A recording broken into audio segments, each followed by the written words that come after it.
आंध्रप्रदेश पुट्टपति बाबा सत्यसाई पादुका यात्रा गत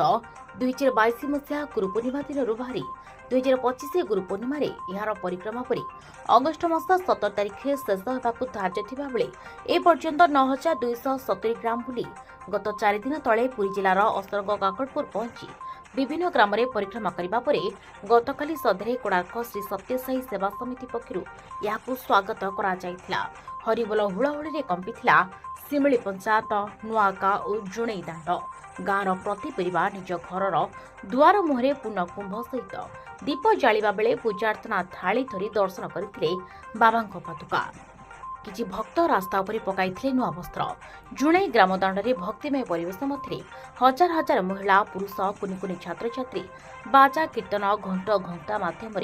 हरिबोल हुड़ाहुड़ी दे जुणई हाट पड़िया बाबांको पादुका को पाछुड़ी आनिथिले सेठारे गतकाली रात्र जापन पर आज कोणार्क बजार सहित श्री सत्यसाई मंदिर पाखरे पहुंची बाबांको पादुका 4 दिन कोणार्कर विभिन्न ग्राम भ्रमण पर गोप सत्यसाई सेवा समिति को हस्तांतर कर मुख्य उद्देश्य थिला साई बाबा को प्रत्येक लोके निज ग्राम में दर्शन पाई अनुरोध करथिले हेले साई बाबा देहांत पर तांको पादुका एबे सारा ग्राम में बुलुथिबा कहंती सत्यसाई हेले साई बाबा देहांत पर तांको पादुका भी सारा ग्राम में बुलुथिबा कहंती सत्यसाई समितिर आवाहक और कर्मकर्ता। मु अरविंद साहू सत्यसाई सेवा समिति कोणार्कर जड़े सदस्य।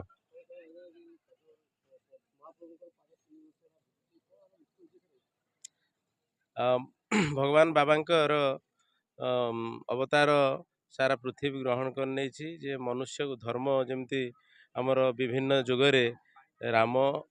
कृष्ण विभिन्न अवतार ग्रहण करथिले सेमती कली जुगरे भगवान सत्यसाई अवतार ग्रहण करी लोक मानकु धर्म पथरे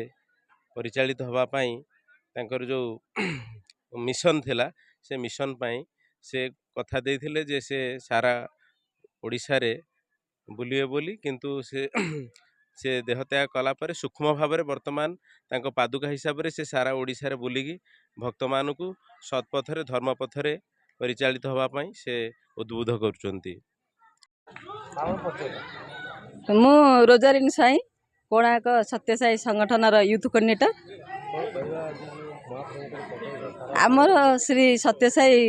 बाबांकर पादुका यात्रा चालू रही पुरी जिलार कोणार्क समिति रे आमे माने सबु सेतरे पूरा जड़ित एमती कि आमे माने सखाळु आरंभ करी राति जाए भगवान पाद चरण रे पूरा शरण पशिचु एवं आम कौन मिराकिल से पाउछु आमे प्रभु जी जेमती कथार अछि हरिनाम किरस अछि पान कला लोक जानिछि तेणु आमे पूरा हरिनाम रे जड़ित एवं भगवान चरण रे शरण पशिचु आमको देखिकी भी गाँ गहली रे लोक माने पूरा हरिनाम रे मौजूद होइचंती एवं सेमाने भी आम सहित सामिल होइकरी भगवान चरण रे शरण पशुचंती एवं भगवान दिव्य पादुका भगवान कहते मु जाइकरी सारा ओडिसा रे दर्शन देवी किंतु भगवान देह रे चली गले तांको पाद वर्तमान आम ओडिसा सारा दर्शन दौछंती एवं समस्ते पाद दर्शन करुचंती जेमती भरत रामकर पाद को आनिकरी भरत रामचंद्र तले पड़ेले चित्रकूट सेतबेले भरत नंदीग्राम रे रामचंद्रकर पाद आनिकरी दर्शन देले एवं मो ना वामदेव बाळक मु सत्यसाई सेवा समितिर आवाहक कोणार्क समितिर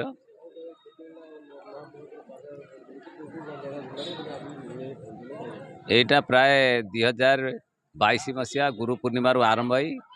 आज 2025 गुरु पूर्णिमा पर्यंत चली प्राय 9270 ग्राम ये पादुका यात्रा परिभ्रमण कर सारे वर्तमान आमे जगतसिंहपुर जिला आमको हस्तांतर कले आमे पुरी जिला को ग्रहण करिचु पुरी जिला आमे नयाहाट मधुसूदन बाबा मठ ठारू आमे को ग्रहण कलु आम पुरी जिला आसी या आमर कोणार्क समिति रे या प्राय आज की 3-4 दिन है चलिले 8 दिन कोणार्क समिति रे रहिबे तापर आमे गोप समिति के आमे हस्तांतर करिवु गोप समिति रु से माने बालीपाटना समिति एवं निमापड़ा समिति निमाड़ पड़े आमर जो बाजपेयी चंदनपुर मोहला रामकृष्ण महांती कोणार्क सत्यसाई सेवा समिति जन सदस्य।